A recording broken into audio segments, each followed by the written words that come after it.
Tirzepatide, GLP1 agonist. I did a lot of, about a year worth of researching this before I even decided to agree to try it. Yes, I tried it for a little while. And I know some other people, I mean, it's kind of a thing right now, right? Everybody's on some kind of GLP1 agonist.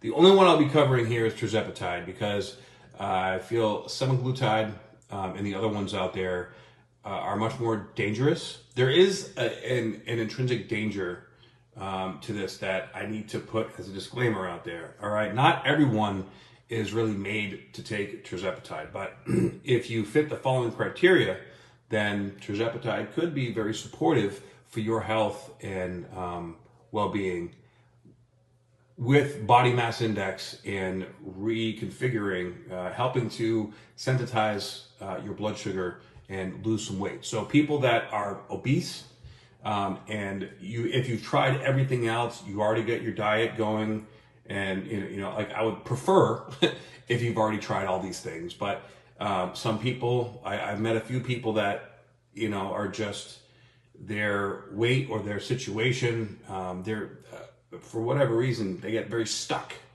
in that place. So if you feel or if you resonate with that, okay, Tirzepatide could be for you. All right, so what is a GLP-1 agonist? Now, there's a GLP-1 and a GIP receptor agonist. So GLP-1 stands for glucose-dependent insulinotropic polypeptide. GIP-1 is, I'm sorry, let me go back here. Glucose-dependent insulinotropic polypeptide. Try saying that 5 times fast. That is a GIP. The GLP is the glucagon-like peptide 1. So what this does is it enhances the secretion of insulin and also the sensitivity at the same time. So this is like taking a growth hormone releasing hormone and a growth hormone releasing peptide at the same time to increase the strength and the frequency of growth hormone. So it's like combining those two together. Okay, now this means that you can take a lot less and get a lot more out of it. So this is more like a microdose, which is why I like it more, because the microdose, the very small amount, about 250 micrograms is enough to really get the full benefit. This is really good for getting a lot out of a little. And that's always the case, right? We want to maximize the benefits with as little as possible. Okay, so this is sold as a treatment for type 2 diabetes.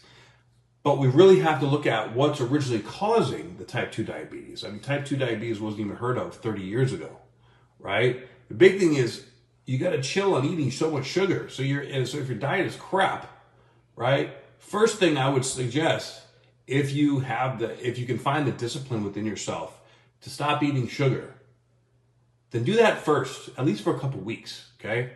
Now also, when I tried it, okay, I had to take about half that amount. And I'll be honest, it got me shredded. And it also helped me, stop my cravings. I go through a period of time where I really crave sugar and sweets. It kills all those cravings, which is great, right? But you don't want to become too dependent on it. You want to get yourself to a place with the diet and exercise. Also, another thing with Tirzepatide is you have to eat a high protein diet and you have to exercise, or else you're going to do a lot of muscle wasting. And when you get off, because eventually you're going to have to get off, right, you'll gain all that right back. So you want to use this as a catalyst in support of your diet and your exercise routine. So when you do start working with Tirzepatide, I would also highly recommend taking PDA, pentadecapeptide, also known as BPC 157, because this also slows gastric emptying. Now that can be a good thing. However, I've met people that have said that they can't go to the bathroom anymore.